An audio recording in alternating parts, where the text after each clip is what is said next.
Hello everyone, welcome to H K guides. आज हम बात करने जा रहे हैं कि किस तरह से आप एक ऐसी यूनिवर्सिटी के अंदर अप्लाई कर सकते हैं that is located in Canada, जिसके थ्रू ना सिर्फ आप $48,000 तक की जो स्कॉलरशिप है उसके लिए भी एलिजिबल हो सकते हैं, और ना सिर्फ ये बल्कि इस यूनिवर्सिटी की तरफ से इंटरनेशनल स्टूडेंट्स के लिए इंटर्नशिप्स भी ऑफ़र की जा रही हैं ताकि वो इंटर्नशिप प्रोग्राम्स के अंदर भी पार्टिसिपेट कर सकें। तो वो स्टूडेंट जो कनाडा से स्टडी करना चाहते हैं और किसी स्कॉलरशिप को भी सर्च कर रहे हैं, तो आज हम बात करने जा रहे हैं कनाडा की एक ऐसी यूनिवर्सिटी के बारे में, और जो यूनिवर्सिटी है that is university of Winnipeg. तो आपने क्या करना है कि सिंपली सर्च करना है यूनिवर्सिटी ऑफ विनिपेग। तो after searching this is the university जो कि आपको $48,000 तक की जो स्कॉलरशिप है वो भी प्रोवाइड कर रही है, और इसी के साथ साथ इंटर्नशिप्स के जो प्रोग्राम है वो भी अवेलेबल हैं जिसके लिए इंटरनेशनल स्टूडेंट अप्लाई कर सकते हैं। आपने सिंपली इस एड्रेस को फॉलो करना है। So this is the place के जहाँ पर आपको इस यूनिवर्सिटी की जो इन्फॉर्मेशन है वो मिल जाएगी। तो सबसे पहले अब बात कर लेते हैं कि अगर हम इस यूनिवर्सिटी के अंदर एडमिशन के लिए अप्लाई करना चाहते हैं then what are the faculties that are available, जिसको हम जो है स्टडी कर सकते हैं, या उनकी तरफ से जो प्रोग्राम है वो ऑफर किए जा रहे हैं जिसको हम परस्यू कर सकते हैं। तो डिफरेंट जो फैकल्टीज़ हैं वो अवेलेबल हैं, including arts, business and economics, education, graduate studies, science. तो बहुत सारे यहाँ पर जो फैकल्टी के ऑप्शंस हैं वो अवेलेबल हैं। तो ये फैकल्टीज़ हैं, यानी ये टोटल प्रोग्राम नहीं है। इनमें से अब किसी भी फैकल्टी को अगर आप चूज़ करेंगे तो उस फैकल्टी के अंदर नंबर ऑफ़ प्रोग्राम्स जो हैं वो ऑफर किए जा रहे हैं, अंडर ग्रेजुएट स्टूडेंट्स के लिए भी और ग्रेजुएट स्टूडेंट्स के लिए भी। जस्ट लाइक अगर आप एक आर्ट्स के स्टूडेंट हैं तो अगर आप आर्ट्स को चूज़ करेंगे तो आर्ट्स इज़ योर फैकल्टी, और आफ्टर चूजिंग आर्ट्स आपको वो सारे प्रोग्राम अवेलेबल हो जाएंगे जो कि आर्ट्स के स्टूडेंट के लिए अवेलेबल हैं। अगर वो एक अंडर ग्रेजुएट प्रोग्राम के स्टूडेंट है तो उनके लिए भी प्रोग्राम अवेलेबल होंगे, और अगर वो एक ग्रेजुएट प्रोग्राम के स्टूडेंट हैं तो उनके लिए भी प्रोग्राम अवेलेबल होंगे। इसी तरह से वो स्टूडेंट जो बिज़नेस को स्टडी करना चाहते हैं तो बिज़नेस की फैकल्टी को वो चूज़ करेंगे, and after choosing it business से रिलेटेड जितने भी प्रोग्राम्स हैं, either for the undergraduate student और for the graduate program student, वो उनको अवेलेबल हो जाएंगे, और उनमें से फिर जिस प्रोग्राम को वो चूज़ करना चाहें वो चूज़ कर सकते हैं।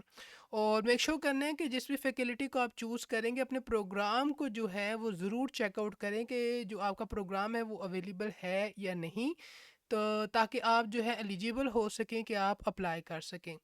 तो अब बात करते हैं कि फॉर एग्जांपल अगर हम इस फैकल्टी को चूज़ करते हैं और प्रोग्राम को हमने जो है सेलेक्ट कर लिया है, तो नेक्स्ट थिंग आपने ये करनी है कि अब आपने जो है उस प्रोग्राम के एलिजिबिलिटी रिक्वायरमेंट्स को भी देखना है कि क्या प्रोग्राम की कुछ एडिशनल एलिजिबिलिटी रिक्वायरमेंट्स तो नहीं है। इन केस अगर हैं तो आपने उनको भी मीट करना है, और इस बात को इंश्योर करना है कि आप उन रिक्वायरमेंट्स को भी मीट कर रहे हो। अब बात करते हैं कि अगर हम अप्लाई करना चाहते हैं तो अप्लाई किस तरह से करेंगे। तो अगर आप अप्लाई करना चाहते हैं as an international undergraduate student, यानी किसी अंडर ग्रेजुएट प्रोग्राम के अंदर आप अप्लाई करना चाहते हैं इंटरनेशनल स्टूडेंट के तौर पर, तो कुछ चीज़ें हैं जो कि इन्वॉल्व होंगी इस स्टेप्स के अंदर, यानी ये वो कुछ सिंपल से स्टेप्स हैं जिनको आप फॉलो करेंगे ताकि आप अप्लाई कर सकें। सबसे पहले तो आपने जो है अपनी जो एडमिशन की रिक्वायरमेंट्स हैं उनको आपने चेकआउट करना है, और जो एडमिशन की रिक्वायरमेंट है उनको आपने अपने कंट्री के मुताबिक ज़रूर चेकआउट करना है। कंट्री के मुताबिक किस तरह से चेकआउट करना है अभी हम बात करेंगे कि आपने उन रिक्वायरमेंट्स को किस तरह से चेकआउट करना है। तो यूजुअली जब आप एक अंडर ग्रेजुएट प्रोग्राम के लिए अप्लाई कर रहे होते हैं तो आपके पास जो है हाई स्कूल यानी जो 12 इयर्स ऑफ एजुकेशन है उसका होना ज़रूरी होता है ताकि आप एक अंडर ग्रेजुएट प्रोग्राम के अंदर अप्लाई कर सकें। This is the first step. Second step ये है कि आपने जो है इंग्लिश लैंग्वेज की जो रिक्वायरमेंट है उसको मीट करना है, यानी आपके पास जो है इंग्लिश लैंग्वेज जो प्रोफिशेंसी है उसका जो स्कोर है उसका होना ज़रूरी है ताकि आप एडमिशन के लिए अप्लाई कर सकें। लेकिन हम ये भी देखें कि किस तरह से आपको जो है इंग्लिश लैंग्वेज की जो रिक्वायरमेंट है उसके अंदर एग्जामेशन मिल सकती है अगर आप सर्टेन रिक्वायरमेंट को मीट करते हैं। अगर आप बिलोंग करते हैं फ्रॉम अ स्पेसिफिक कंट्रीज़ तो आपको जो है इस लैंग्वेज की रिक्वायरमेंट से एग्जामेशन मिल सकती है, जिसके बारे में अभी हम लेटर ऑन बात करेंगे। नेक्स्ट स्टेप है कि आपने एप्लीकेशन जो फ़ी है जो कि रिक्वायर्ड होती है किसी यूनिवर्सिटी के अंदर अप्लाई करने के लिए एडमिशन के लिए, वो आपसे रिक्वायर्ड होगी। देन आप अपनी जो एप्लीकेशन डेडलाइंस हैं उनको देख सकते हैं कि क्या आप जो है विंटर के अंदर अप्लाई करना चाहते हैं, आप स्प्रिंग इनटेक में अप्लाई करना चाहते हैं। अकॉर्डिंग टू दैट यहाँ पर डेडलाइंस जो है मेंशन है जिनको आप चेकआउट कर सकते हैं। नेक्स्ट थिंग है कि आप अपने जो डॉक्यूमेंट्स जो कि आपसे रिक्वायर्ड होंगे उन डॉक्यूमेंट्स को आपने इंश्योर करना है कि वो डॉक्यूमेंट्स आपके पास हों, जस्ट लाइक कि आपके जो एकेडमिक डॉक्यूमेंट्स हैं including your transcript, including your diploma जिसको हम ग्रेजुएशन सर्टिफिकेट भी कह सकते हैं, या आपके पास जो हाई स्कूल से रिलेटेड जो डॉक्यूमेंट्स हैं, आपके जो डॉक्यूमेंट्स जो कि रिक्वायर्ड होते हैं किसी यूनिवर्सिटी के अंदर अप्लाई करने के लिए, उन डॉक्यूमेंट्स का होना आपके पास ज़रूरी है ताकि आप जो है अप्लाई कर सकें। तो इस तरह से जो है सिंपल से कुछ स्टेप्स हैं जिनको अगर आप फॉलो करेंगे तो आप जो है सिंपली अप्लाई कर सकते हैं अपने अंडर ग्रेजुएट प्रोग्राम के लिए। लेकिन ये तो बात होगी अंडर ग्रेजुएट प्रोग्राम स्टूडेंट की, बट व्हाट अबाउट कि जो ग्रेजुएट प्रोग्राम के स्टूडेंट हैं उन्होंने किस तरह से अप्लाई करना है। तो जो ग्रेजुएट प्रोग्राम के स्टूडेंट हैं उन्होंने क्या करना है कि उन्होंने अपना जो ग्रेजुएट प्रोग्राम है पहले उसको फाइंड आउट करना है, एंड आफ्टर फाइंडिंग दैट आपने क्या करना है कि उस प्रोग्राम से रिलेटेड रिक्वायरमेंट्स को इंश्योर करना है कि आप मीट कर रहे हो, और देन अगर आप एलिजिबल हैं तो आप उस प्रोग्राम के लिए अप्लाई कर सकते हैं। ग्रेजुएट प्रोग्राम की क्योंकि रिक्वायरमेंट्स जो हैं वो वेरी करती हैं फ्रॉम प्रोग्राम टू प्रोग्राम, तो फिर हर एक प्रोग्राम की रिक्वायरमेंट को डिस्कस करना ये एक लेंथी प्रोसेस हो जाएगा। तो जिस भी प्रोग्राम में आप इंटरेस्टेड हैं और अगर वो प्रोग्राम जो है इन फैकल्टीज़ के अंदर ऑफर्ड किया जा रहा है उसे आप परस्यू करना चाहते हैं तो आप उस प्रोग्राम को चूज़ कर सकते हैं और उसके लिए अप्लाई कर सकते हैं अगर आप उसके एलिजिबिलिटी रिक्वायरमेंट्स को मीट कर रहे हैं। अब बात करते हैं कि यहाँ तो हमने देखा था कि आपने अप्लाई किस तरह से करना है, और यहाँ पर हमने बात की थी कि आप एडमिशन की रिक्वायरमेंट को चेकआउट करेंगे, अकॉर्डिंग टू योर कंट्री भी चेक करना है आपने। तो इस आपने सिंपली क्या करना है कि आपने सिंपली जो है यहाँ पर जो है इसको विज़िट करना है, और इसको विज़िट करने के बाद यहाँ पर जितने भी कंट्रीज़ हैं जहाँ से जो एप्लीकेंट अप्लाई कर सकते हैं इस यूनिवर्सिटी के अंदर, ताकि वो कनाडा के अंदर स्टडी कर सके अपना डिग्री प्रोग्राम, उन सब कंट्रीज़ के बारे में आपको इन्फॉर्मेशन मिल जाएगी। यानी आपका जो भी कंट्री है अल्फ़ाबेटिकली ऑर्डर में आप अपने कंट्री को सर्च आउट कर सकते हैं। और इन केस अगर हम बात करें वो स्टूडेंट जो पाकिस्तान से अप्लाई करना चाहते हैं तो हम यहाँ से जो है वो पी को सिलेक्ट करेंगे, एंड आफ्टर दैट यहाँ पर जो पी से जितने भी कंट्रीज़ हैं उन सब की कंट्रीज़ की जो लिस्ट है वो यहाँ पर अवेलेबल है। अब यहाँ से हम चेकआउट कर सकते हैं कि वो स्टूडेंट जो पाकिस्तान से अप्लाई करना चाहते हैं उनकी क्या एंट्री रिक्वायरमेंट्स क्या हैं जिन्हें उन्हें मीट करना पड़ेगा ताकि वो एक अंडर ग्रेजुएट प्रोग्राम के अंदर एडमिशन के लिए अप्लाई कर सकें। तो यहाँ पर कंट्री जो है पाकिस्तान है, यानी पाकिस्तान से जो एप्लीकेंट अप्लाई करना चाहते हैं उनके पास जो है सेकेंडरी जो स्कूल है, यानी जो उनका हायर सेकेंडरी स्कूल का सर्टिफिकेट है वो उनके पास होना ज़रूरी है, और इसी के साथ साथ जो उनके ग्रेड्स हैं वो इतने होने चाहिए। अब अकॉर्डिंग टू योर मार्क्स आप चेकआउट कर सकते हैं कि क्या आपके मार्क्स इतने ग्रेड्स के हैं, इन केस अगर हैं तो आप एलिजिबल हैं कि आप अप्लाई कर सकते हैं। और इसी के साथ साथ कुछ स्पेसिफिक जो सब्जेक्ट्स हैं उनको भी कंसीडर किया जाता है ताकि आपको एडमिशन के लिए कंसीडर किया जा सके, और इंग्लिश लैंग्वेज की जो रिक्वायरमेंट है आपने उसको भी मीट करना है ताकि आप एडमिशन के लिए एलिजिबल हो सकें। तो इस तरह से आप अपने कंट्री के मुताबिक जो है रिक्वायरमेंट्स को चेकआउट करेंगे, और जो भी आपका कंट्री है सिंपली आप यहाँ से अपने कंट्री को जो है अल्फ़ाबेटिकली ऑर्डर में जो है सर्च करेंगे और उसके मुताबिक आप रिक्वायरमेंट को देख सकते हैं। अब बात करते हैं इंग्लिश लैंग्वेज रिक्वायरमेंट्स की, तो अगर आपने एडमिशन के लिए अप्लाई करना है तो ये ज़रूरी है कि आपके पास इंग्लिश लैंग्वेज की जो प्रोफिशेंसी है वो हो ताकि आप एडमिशन के लिए अप्लाई कर सकें। तो नंबर ऑफ़ यहाँ पर जो टेस्ट स्कोर जो कि एक्सेप्टेबल हैं वो सारे टेस्ट स्कोर यहाँ मेंशन है, just like this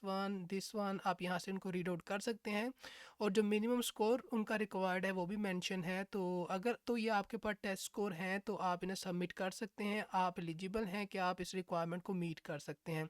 but in case अगर ये टेस्ट स्कोर आपके पास नहीं है तो आपको जो है वेवर का ऑप्शन भी मिल सकता है, यानी आप जो है इंग्लिश लैंग्वेज की रिक्वायरमेंट का से जो है वो वेव्ड ऑफ भी हो सकते हैं। उसके लिए क्या कंडीशन है कि उसके लिए यहाँ पर सिंपल सी कुछ टर्म्स एंड कंडीशंस हैं कि अगर आप इनमें से किसी एक ऑप्शन के अंदर फॉल करते हैं तो आपको जो है एग्जेम्प्ट कर दिया जाएगा इस इंग्लिश लैंग्वेज की जो रिक्वायरमेंट है उससे।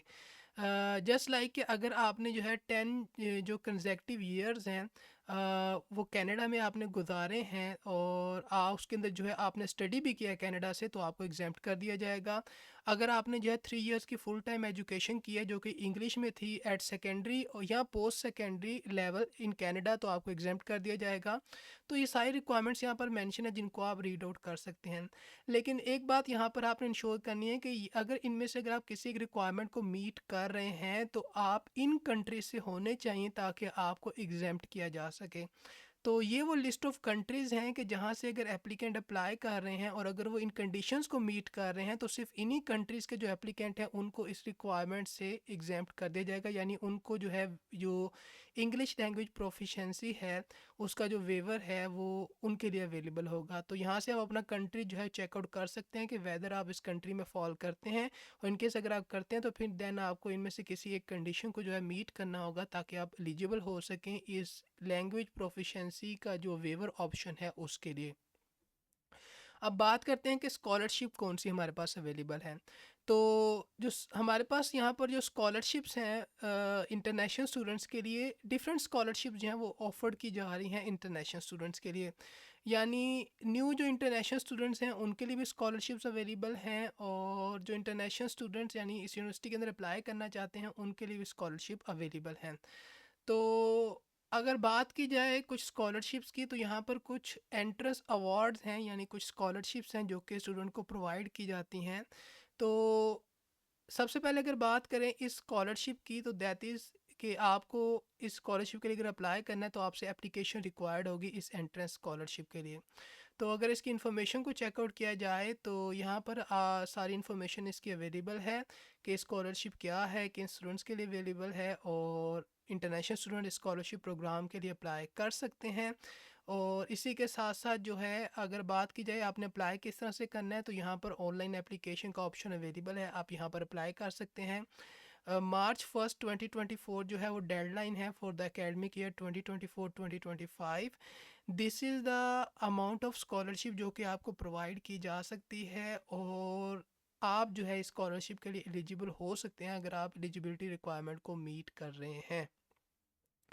अगर एक और स्कॉलरशिप की बात की जाए, this is the another scholarship program जिसके लिए आप अप्लाई कर सकते हैं, और ये जो स्कॉलरशिप है ये आपको ऑटोमेटिकली प्रोवाइड की जाएगी, यानी ऑटोमेटिकली आपको असेस किया जाएगा इस स्कॉलरशिप के लिए, और किसी किस्म की जो एडिशनल एप्लीकेशन है वो आपसे रिक्वायर्ड नहीं होगी। अगर डेडलाइन की बात की जाए तो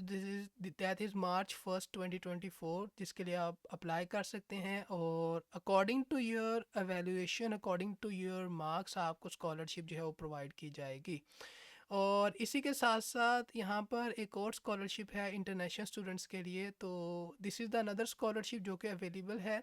और ये जो स्कॉलरशिप है इसके अंदर भी आपको ऑटोमेटिकली कंसीडर किया जाएगा, किसी किस्म की आपसे सेपरेट एप्लीकेशन रिक्वायर्ड नहीं है, और अकॉर्डिंग टू योर ग्रेड्स आपको जो है अमाउंट ऑफ स्कॉलरशिप प्रोवाइड की जाएगी। तो नंबर ऑफ़ यहाँ पर स्कॉलरशिप ऑप्शंस अवेलेबल हैं, उनका एलिजिबिलिटी क्राइटेरिया भी मेंशन है, आप इनको इजीली जो है वो चेकआउट कर सकते हैं। तो आई होप कि जो आज की अपॉर्चुनिटी थी रिगार्डिंग कि किस तरह से आप जो है कनाडा से स्टडी कर सकते हैं और स्कॉलरशिप को भी अवेल कर सकते हैं, और इसी के साथ साथ ना सिर्फ आप स्कॉलरशिप्स को अवेल कर सकते हैं बल्कि ये जो यूनिवर्सिटी है यानी यूनिवर्सिटी ऑफ विनिपेग जो कि लोकेटेड है कनाडा के अंदर, ये इंटरनेशनल स्टूडेंट्स को जो है वो इंटर्नशिप्स की अपॉर्चुनिटी भी प्रोवाइड कर रही है। यानी this is the internship option जो कि अवेलेबल है आपके लिए, और जो इंटर्नशिप है वो अवेलेबल हैं स्टूडेंट्स के लिए, और इंटरनेशनल स्टूडेंट्स भी जो हैं अप्लाई कर सकते हैं इस इंटर्नशिप के लिए जो स्टडी कर रहे हैं एट यूनिवर्सिटी ऑफ विनिपेग। और अप्लाई किस तरह से करना है, यहाँ पर आपको जो है एप्लीकेशन मिल जाएगी जिसके थ्रू आपने अप्लाई करना है, and these are the deadlines के जिनको आपने मीट करना है ताकि आप अप्लाई कर सकें। तो अगर आप चाहते हैं कि ना सिर्फ आप जो है एक ऐसी यूनिवर्सिटी से स्टडी करें जो आपको स्कॉलरशिप भी प्रोवाइड कर रही है और कनाडा से स्टडी करें और आपको इंटर्नशिप की अपॉर्चुनिटी भी प्रोवाइड करे की जाए, then university of Winnipeg is there for you, जिसको आप कंसीडर कर सकते हैं। तो ये थी आज की information regarding the opportunity, and I hope so कि ये जो अपॉर्चुनिटी थी आपको अच्छी लगी होगी। तो आज के लिए इतना ही, मिलते हैं आपको किसी नई अपॉर्चुनिटी के साथ। So till then take care and good bye.